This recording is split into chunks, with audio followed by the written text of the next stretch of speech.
स्वागत है आपका पाठशाला में। आज हम कवर करने वाले मेजरमेंट ऑफ लेंथ में पैरेलक्स मेथड। एक इनडायरेक्ट मेथड का पार्ट है। हमने लास्ट टाइम देखा था वेव को भेज के हम जो प्लैनेट्स है उनका डिस्टेंस को मेजर नहीं कर पा रहे थे, तो हमने एक और मेथड निकाला जो कि ट्रिग्नोमेट्रिक मेथड में है। इसका नाम है पैरेलक्स मेथड। अब इस चीज़ को समझो एक बार, ठीक है। अब इसमें होता क्या है कि इसमें हम एक एंड में तो रीच कर जाते हैं, दूसरे एंड में रीच नहीं कर पाते। डन। तो पहला जो मेथड है, देखो हमारे पास हमारा जो सोलर सिस्टम है इसमें बहुत सारी चीज़ें होते हैं। जो प्लैनेट्स वगैरह होते हैं ना उसको हम बोलते हैं मिड रेंज में। मिड रेंज मतलब क्या है, बहुत ही नज़दीक है हमारे हिसाब से। जो एस्ट्रोनॉमर्स होते हैं, जो एस्ट्रोनॉट्स होते हैं, उनके अनुसार जो प्लैनेट्स होते हैं वो बहुत ही मिड रेंज में। डन। और जो स्टार्स होते हैं वो बहुत ही दूर में होते हैं। तो प्लैनेट्स का जो डिस्टेंस है उसे मेजर करने का टेक्निक अलग है, और आपका जो स्टार्स है उसका जो मेजर करने का टेक्निक अलग अलग है। तो दोनों को यहाँ पे करने वाले हैं, ठीक है। तो पैरेलक्स मेथड, तो फर्स्ट हम लोग डिस्कस करने वाले हैं पैरेलक्स मेथड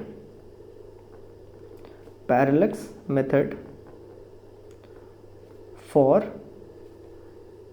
प्लैनेट्स। तो प्लैनेट्स के डिस्टेंस को हम कैसे मेजर करते हैं पैरेलक्स मेथड से। तो इसके लिए सिंपल एक फंडा ये होता है कि ये हमारा अर्थ है। डन। ये हमारा अर्थ है, आप यहाँ पे ऑब्जर्वर हो। ये सपोज आपका मून है। डन। तो आप क्या करते हो, एक पॉइंट पे खड़ा होके आप क्या कर लेते हो, मून के एक एंड को देखते हो। डन। सेम वही पॉइंट पे खड़ा होके आप एक और बार मून के एक और एंड को देखते हो। डन है। तो आपने दोनों एंड को देख लिया, तो आपको यहाँ पे सम सॉर्ट ऑफ एंगल मिलेगा और ये हो जाएगा डिस्टेंस। फिर अगर आप ट्रिग्नोमेट्री को लगाओ ना, दैट इज देखो ए हो गया आपके पास एक एक्स डिस्टेंस और यहाँ पे हो गया आपके पास एक आर डिस्टेंस। यहाँ तक बातें क्लियर है।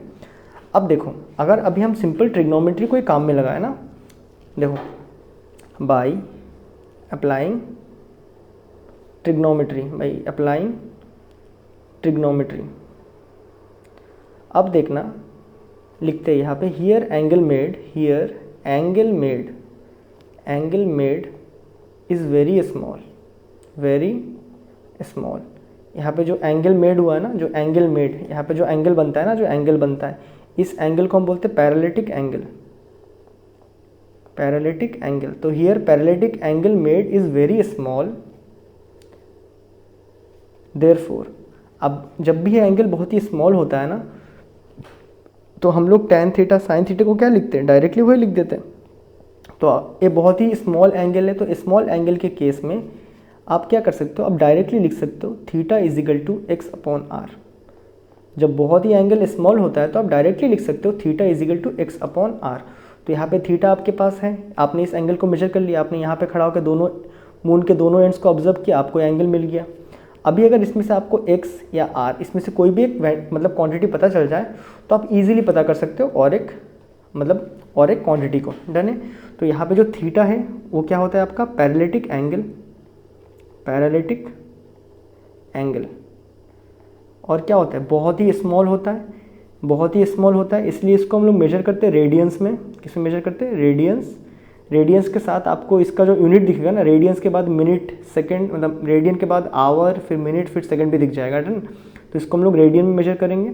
और यहाँ पे जो आपका एक्स है वो क्या होता है, diameter of moon, diameter of कोई भी प्लैनेट चलेगा। और आर क्या होता है आपका, ये जो डिस्टेंस है, ठीक है ना, डिस्टेंस फ्रॉम ऑब्जर्वर। ये बहुत ही छोटा होता है, ठीक है। एग्जाम्पल के तौर पे अभी मान लो कि जस्ट शाम हुआ है, आप मून को देखते हो, ठीक है। या फिर आप अगर छोटे रहे होंगे तो आपने देखा होगा कि जो मून होता है ना, आप जितना भी मून को देखते हो तो मून आपके जस्ट ऊपर में ही दिखता है। डन। अभी देखो, अभी अगर मैं दिल्ली से देख रहा हूँ तब भी मुझे वो सिर के ऊपर ही मून दिखेगा, और अगर मैं चेन्नई से देख रहा हूँ तब भी मुझे वो सिर के ऊपर ही दिखने वाला है। क्योंकि भाई ये जो डिस्टेंस है ना, ये बहुत ज़्यादा है कंपेयर टू आप जो देख रहे हो। डन है। तो इसी ये जो एंगल ना, ये जो खेल है ना, कोई भी चीज़ जब बहुत दूर रहता है तो वो हमारे ऊपर में ही दिखता है हर बार। आया समझ में। जब कोई चीज़ बहुत ही दूर होता है तो आप कहीं भी जाके उसको देख लो, वो आपके ऊपर में ही दिखता है, जहाँ पे है वहाँ वहीं पे ही दिखता है। तो इस तरह के जो एंगल्स बनते हैं इनको हम पैरेलैटिक एंगल्स बोलते हैं। डन। कोई एक पर्टिकुलर टाइम में, ऐसा नहीं कि भाई आप सुबह को देखा, मतलब जस्ट शाम हुआ 6 बजे आपने मून को देखा, फिर आपने रात के 5 मतलब मॉर्निंग के 4 में आपने मून को देख लिया, तब तो चेंज होगा ऑब्वियसली। अगर आप एक particular span of time, suppose आप अगर 15 मिनट तक एक मून को देख रहे हो तो आपको क्या दिखेगा मून, वो आपके सिर के ऊपर में ही है, डन, क्योंकि डिस्टेंस बहुत ज़्यादा होता है। ये बातें आया कि समझ में? तो इस तरह करके हम यहाँ पे निकाल सकते हैं theta is equal to X upon R. यहाँ पे आप पूछोगे थीटा तो मैंने निकाल लिया, एक्स और आर ये कैसे निकालोगे, एक्स और आर। तो याद रखना यहाँ पे जो आर है ना, distance from the observer, it can be calculated from other physical method. इसको हम लोग और कोई फिजिकल मेथड से कैलकुलेट कर सकते हैं, डन है। तो आपका जो क्वेश्चन आएगा उसमें आपको दे दिया जाएगा जो आर डिस्टेंस है वो हम ऑलरेडी कैलकुलेट कर चुके हैं, वो भी अलग मेथड से। आपके बुक में उसके बारे में ज़्यादा कुछ नहीं बताया, तो मैं भी यहाँ पे उसके बारे में ज़्यादा बात नहीं करने वाला हूँ। तो यहाँ पे जो आर डिस्टेंस होता है वो हमेशा कैलकुलेट हम लोग कर चुके हैं। तो आपको थीटा दे दिया जाएगा, आर दे दिया जाएगा, आपसे सीधा पूछेगा डायमीटर ऑफ मून निकाल के बताओ, डन। तो ये आपके क्वेश्चंस रहेंगे, डन।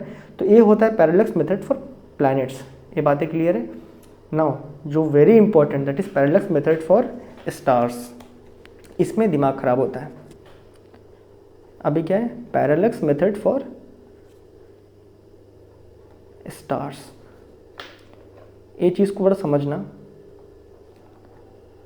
स्टार्स को आप कैसे करोगे? स्टार्स इतने दूर में होते हैं। देखो भाई, मून जो था ना, अब जो देखो यार, अभी तुम अगर डेली रात को तारा देखते हो ना, तुम देखना कोई एक तारा को देख के रखना, अगला दिन आना वो तारा वहीं पे फिर से वही दिखेगा पूरा दिन के बाद। देखो यार, तुम अगर आसमान में अगर स्टार्स को देखते हो तो तुम अगर शाम को जब स्टार्स दिखता है तब अगर आप उसको देखना शुरू करते हो, तब सुबह तक अगर देखोगे तब भी उसका पोजीशन वही दिखेगा।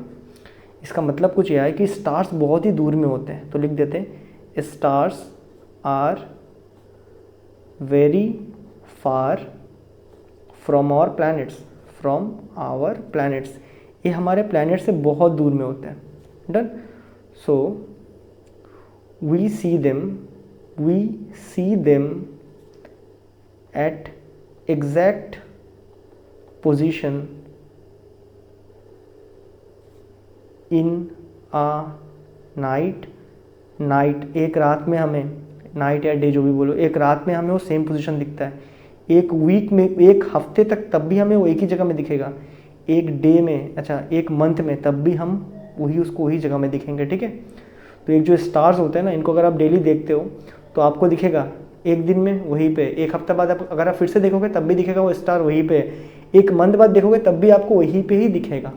तो इस केस में आप ऑब्जर्व तो नहीं कर सकते हो। मतलब अगर आप यहाँ पे बैठ के, यहाँ ऑब्जर्वर हो, ये बहुत दूर में एक स्टार है, अगर आप इसको ऑब्जर्व करते हो तो आपको क्या ही दिखेगा? आपको डेली क्या दिखेगा? वो स्टार एक ही जगह में, एंगल आपको दिखेगा ही नहीं। देखो एंगल कुछ दिख रहा है क्या? यहाँ से कुछ एंगल दिखेगा? इतना दूर में है कि भाई लाइन क्या हो जाएगा, स्ट्रेट हो जाएगा, एकदम मिल जाएगा आपके पास। आप यहाँ पे एंगल डिफ्रेंशिएट ही नहीं कर पाओगे, कुछ एंगल बन रहा है। तो यहाँ पे तो भाई ये फंडा काम नहीं हो रहा है स्टार्स के केस में। तो फिर हमने क्या सोचा, ठीक है अगर यहाँ से नहीं काम हो रहा है तो कुछ ऐसा करते हैं क्या। तो हमने सोचा कि अगर एक रात में नहीं दिखता है, एक हफ्ते में नहीं दिखता है, एक मंथ में नहीं दिखता है, 6 महीने में तो दिखेगा। तो हमने बोला चलो ये हमारा सन है, ये हमारा सन, डन। ये हमारे प्लैनेट्स हैं, ये हमारा अर्थ है, इसके अराउंड में रोटेट करने वाला है, डन है। बहुत ही इंपॉर्टेंट है। अभी आपने आज यहाँ पे ऑब्जर्वेशन लेना शुरू किया, आज आपने इस डेट पे ऑब्जर्वेशन लेना शुरू किया। तो आपने क्या किया, आपने यहाँ पे रह के, ये जो बहुत ही दूर में कोई एक स्टार है, इसको आपने आज यहाँ पे रह के देखा, बहुत दूर में आपने आज इसको यहाँ पे रह के देख लिया, डन। तो अगेन अगर आप इसको आज यहाँ पे रह के देखोगे तो अगर आप देख रहे हो तो आपको कुछ ऐसा ही दिखने वाला है। मतलब एंगल्स क्या, ना के बराबर आपको एंगल्स दिखने वाले हैं, मतलब आपको एंगल दिखेगा ही नहीं ये स्टार का। यहाँ तक बातें क्लियर है? ये क्या है? एक फार अवे स्टार है, ये भी एक फार अवे स्टार है। तो फिर यहाँ पे चला, फिर 6 मंथ हुआ, 6 मंथ बाद देखो कितना मंथ, 6 मंथ हुआ। आपका प्लैनेट, मतलब हमारा प्लैनेट अर्थ घूम घूम के यहाँ पे आ गया। अब आपने फिर से यहाँ से, इस बार जब यहाँ पे आ गया, फिर आपने यहाँ पे खड़ा होके मेजर किया। आपने एक बार देखा, फिर आपने एक और बार देखा, तब भी आपको एंगल क्या, ना के बराबर ही दिख रहा है। तो परेशानी अभी तो परेशानी से छूट नहीं रहा है। तो हमारे साइंटिस्ट लोगों ने क्या बोला कि एक काम करो, अगर तुम इस स्टार के डिस्टेंस को मेजर करना चाहते हो, तुम्हें अगर एंगल चाहिए ना, तो यहाँ पे कुछ दिमाग लगाना होगा। आप क्या करो, इससे भी कोई एक दूर स्टार में फोकस रखो, डन। आप क्या करोगे, आपने इस स्टार को मार्क कर लिया और आप जिसको नापना चाहते हैं उसको आपने मार्क कर लिया। तो मार्क करने के बाद ये जो 6 महीना पहले जब मैं यहाँ पे था तो मैं क्या करूँगा, मैं क्या कर लूँगा, मैं यहाँ पे इसको एक एंगल पे फोकस रखूँगा थियोडोलाइट से। थियोडोलाइट मतलब बहुत ही हाई मैग्नीफिकेशन वाला थियोडोलाइट, उसको यहाँ पे फोकस रखूँगा। देखो मेरे पास 2 होता है, ठीक है। एक टेलीस्कोप से मैं इस पे फोकस रखूँगा और एक टेलीस्कोप से मैं इस स्टार पे फोकस रखूँगा। डन। तो यहाँ पे मुझे कुछ एंगल मिलेगा इन टेलीस्कोप के बीच में, सपोज से एंगल θ1 मुझे यहाँ पे मिल गया। आइडिया मिला। एक टेलीस्कोप से मैं इस स्टार पे फोकस कर रहा हूँ और एक टेलीस्कोप से मैं इस स्टार में फोकस कर रहा हूँ, तो मुझे यहाँ पे एक एंगल मिलेगा लेट से θ1। एक क्या था 6 महीना पहले के बाद, 6 महीना बीता, फिर से वही स्टार सपोज यहाँ पे आ गया। डन। स्टार वहाँ पे नहीं आया, हम घूम गए, तब भी हमें वो स्टार, ये तो और दूर में है, तो तुम्हें स्ट्रेट ही दिखने वाला है। इसको फिर से फोकस में रखो एक टेलीस्कोप से, और एक टेलीस्कोप से आपने जो स्टार को देखा था उसको देखो, फिर आपको एक और एंगल यहाँ पे मिल जाएगा। फिर से जब हम इसको एक टेलीस्कोप से जब इसको फोकस मतलब ए वाले स्टार को फोकस में लेंगे, जब ए वाले स्टार को जब हम लोग एक टेलीस्कोप से फोकस में लेंगे तो यहाँ पे हमें फिर से एक एंगल मिलेगा लेट से θ2। अभी एक इंटरेस्टिंग चीज़ देखो, अगर मैं ज्योमेट्रिकली ड्रॉ करूँ यहाँ से, इस बीच में से अगर एक लाइन ज्योमेट्रिकली ड्रॉ करूँ तो तुम्हें क्या दिखेगा, ये θ1 है, ये भी θ1 आएगा, करस्पॉन्डिंग एंगल्स दिख रहा है ना पैरेलल लाइन के सेम एंगल। ये θ2 है तो ये भी θ2 आ जाएगा। तो हमने बोला भाई फाइनली हमने एंगल तो निकाल लिया। तो पैरेललिटिक एंगल कितना आया, θ1 + θ2। तो पैरेललिटिक एंगल तो हमने निकाल लिया। नाउ द क्वेश्चन इज, ये जो डिस्टेंस है, ये डिस्टेंस तब भी उतना था, अभी भी उतना ही है। तो ये डिस्टेंस मान लेते हैं हम, सपोज हमारा r है, तो ये डिस्टेंस अभी भी कायम है। इस डिस्टेंस को कैसे निकालेंगे, देखो ये हमने ऑलरेडी निकाल के रखा है, ये हमने ऑलरेडी निकाल के रखा है, ठीक है। ये जो तुम्हारा जो सन होता है ना, तुम्हारा जो सन है, सन से जो अर्थ का डिस्टेंस है, इसे हम बोलते हैं 1 astronomical unit, 1 astronomical unit. Done. तो एक सन के सेंटर से अर्थ यहाँ पे 1 एस्ट्रोनॉमिकल यूनिट, 6 महीना बाद वही घूम के ऑपोजिट में आ जाएगा।